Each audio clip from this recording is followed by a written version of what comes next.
بسم اللہ الرحمن الرحیم۔ السلام علیکم۔ ایک دفعہ کا واقعہ ہے کہ سرکار غوث اعظم رحمۃ اللہ علیہ اپنی خانقاہ میں بیٹھے ہوئے تھے، تب دوڑتا ہوا آپ کا ایک مرید آپ کے پاس آیا اور آ کر عرض کی کہ سرکار رحمۃ اللہ علیہ میں برباد ہو گیا ہوں، میں تباہ ہو گیا ہوں۔ سرکار غوث اعظم رحمۃ اللہ علیہ نے فرمایا کہ بتاؤ کیا بات ہے، تمہارے اوپر کون سی مصیبت کا پہاڑ ٹوٹ پڑا ہے؟ تو اس مرید نے عرض کی کہ سرکار میری عزت کا جنازہ نکل گیا، میری آبرو برباد ہو گئی، میں لٹ گیا ہوں۔ سرکار میری اکلوتی بیٹی بڑی خوبصورت ہے، میں نے اپنی بیٹی کو اپنے گھر میں ہی رکھ کر تعلیم دی، میں نے ابھی تک اسے گھر سے باہر کسی کام کے لیے نہیں بھیجا، میں نے اپنی بیٹی کا نام فاطمہ رکھا۔ سرکار میری بیٹی میری اجازت کے بغیر کبھی گھر سے باہر بھی نہیں جاتی، لیکن آج جب میری بیٹی چھت پر گئی تو وہ چھت سے واپس نہیں آئی۔ میری چھت پر دیواریں بھی اتنی اونچی ہیں، وہ دیواریں پلانگ کر بھی نہیں جا سکتی، لیکن پھر بھی میں نے اپنے دل کو تسلی دیتے ہوئے اپنے آس پڑوس میں پتہ کروا لیا، رشتہ داروں میں بھی پتہ کروا لیا، مگر کہیں بھی میری بیٹی کا نام و نشان نہیں ملا۔ سرکار غوث اعظم رحمۃ اللہ علیہ مجھے میری بیٹی چاہیے اور زندہ چاہیے۔ سرکار غوث اعظم رحمۃ اللہ علیہ نے فرمایا ٹھہر جاؤ، اور سرکار غوث اعظم نے اپنی آنکھوں کو بند کر لیا۔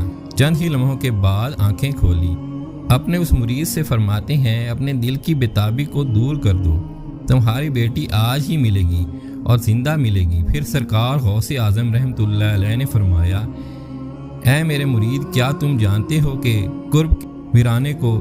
تو اس مرید نے عرض کیا سرکار وہ تو بڑا بھیانک جنگل ہے، بڑا دہشتناک جنگل ہے، دن میں بھی وہاں جاتے ہوئے ڈر لگتا ہے۔ تو حضور غوث اعظم رحمۃ اللہ علیہ نے فرمایا کہ تم قرب کے ویرانے میں چلے جاؤ، پہلا قلعہ چھوڑ دینا، دوسرا قلعہ بھی چھوڑ دینا، اور تیسرے قلعے کی چوٹی پر جا کر بیٹھ جاؤ، وہاں جا کر میرا نام لینا اور پڑھ کر اپنی انگلی پر دم کر لینا اور اپنے چاروں طرف ایک لکیر کھینچ لینا، پھر وہاں سے جناتوں کی فوج گزرنا شروع ہوگی۔ وہ جنات دھاڑتے ہوئے بھیانک آواز لگاتے ہوئے تمہارے اوپر حملہ کرنے کی کوشش کریں گے، لیکن کوئی بھی جن میرے نام کی کھینچی ہوئی لکیر کو پار نہیں کرے گا۔ جب وہ تمام جنات کی فوج چلی جائے گی تو آخر میں شہنشاہ جنات کی سواری آئے گی۔ وہ شہنشاہ جنات اتنا طاقتور ہے کہ بڑے بڑے پہاڑوں اور درختوں کو اکھاڑ سکتا ہے، وہ سب کام تو کر سکتا ہے لیکن میرے نام کی کھینچی ہوئی لکیر کو بھی پار نہیں کر سکتا۔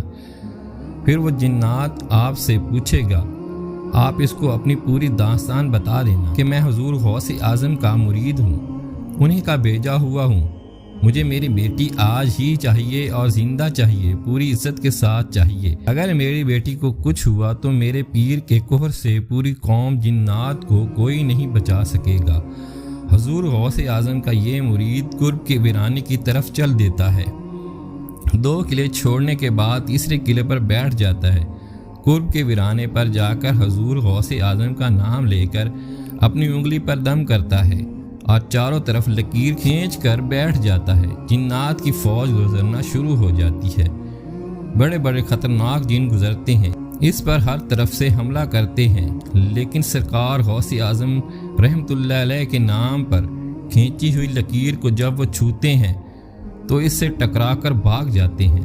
سارے جنات کی فوج چلی گئی، آخر میں شہنشاہ جنات کی سواری آتی ہے، وہ اپنی پوری شان و شوکت کے ساتھ آ رہا تھا۔ جب اس نے اپنے راستے میں ایک انسان کو بیٹھا ہوا دیکھا تو شیر کی طرح دھاڑتا ہوا اور ہاتھی کی طرح چنگارتا ہوا اپنی پوری قوت کے ساتھ اس مرید پر حملہ کرنے کے لیے، لیکن جیسے ہی حضرت غوث اعظم رحمۃ اللہ علیہ کے نام پر کھینچی ہوئی لکیر سے ٹکرایا، وہیں پر گھٹنے ٹیک کر بیٹھ گیا۔ اس سے پوچھتا ہے کہ تم کون ہو اور کہاں سے آئے ہو، بات کیا ہے؟ حضور غوث اعظم رحمۃ اللہ علیہ کے مرید نے اپنا پورا مقدمہ پیش کیا کہ اے جنات کے بادشاہ، حضور غوث اعظم کا مرید ہوں، میری لڑکی چھت پر تھی اور وہاں سے میری بیٹی غائب ہو گئی، یہ جن اس کو اٹھا کر لے گیا، مجھے میری لڑکی آج ہی چاہیے اور زندہ چاہیے، عزت کے ساتھ چاہیے۔ جب شہنشاہ جنات نے حضور غوث اعظم رحمۃ اللہ علیہ کا نام سنا تو اپنی فوج کو واپس بلایا۔ واپس بلانے کے بعد کہا، یہ حضور غوث اعظم کا مرید ہے، اس کی بیٹی غائب ہو گئی ہے، کوئی جن اسے اٹھا کر لے گیا ہے۔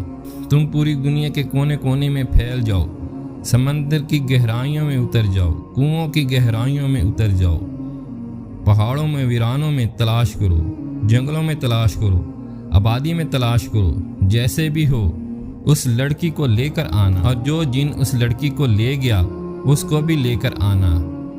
پوری جنات کی فوج چل دیتی ہے، مگر شہنشاہ جنات نے پھر ان لوگوں کو واپس بلایا اور بلانے کے بعد کہا، آ کر یہ مت کہنا کہ لڑکی ہمیں نہیں ملی، اس لیے کہ اگر لڑکی جنات کے پاس نہ ہوتی تو حضور غوث اعظم رحمۃ اللہ علیہ اپنے مرید کو میرے پاس کبھی نہیں بھیجتے۔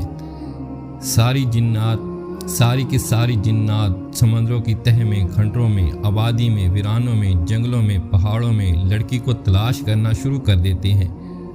بہت ہی مشکل کے بعد جو جن اس لڑکی کو لے گیا تھا اس لڑکی کو شہنشاہ جنات کے پاس لے جاتے ہیں، اور جنات نے کہا، اے شہنشاہ جنات، ہم نے اسے بڑی مشکل سے تلاش کیا ہے۔ شہنشاہ جنات نے اس جن سے کہا کہ تیری ہمت کیسے ہوئی؟ تجھے پتہ نہیں کہ حضور غوث اعظم رحمۃ اللہ علیہ کون ہے؟ تجھے ان کے شہر سے لڑکی کو لے جاتے ہوئے ڈر نہیں لگا؟ تو جن نے کہا، اے شہنشاہ جنات، میری اتنی ہمت تو نہیں، لیکن میں کیا کرتا؟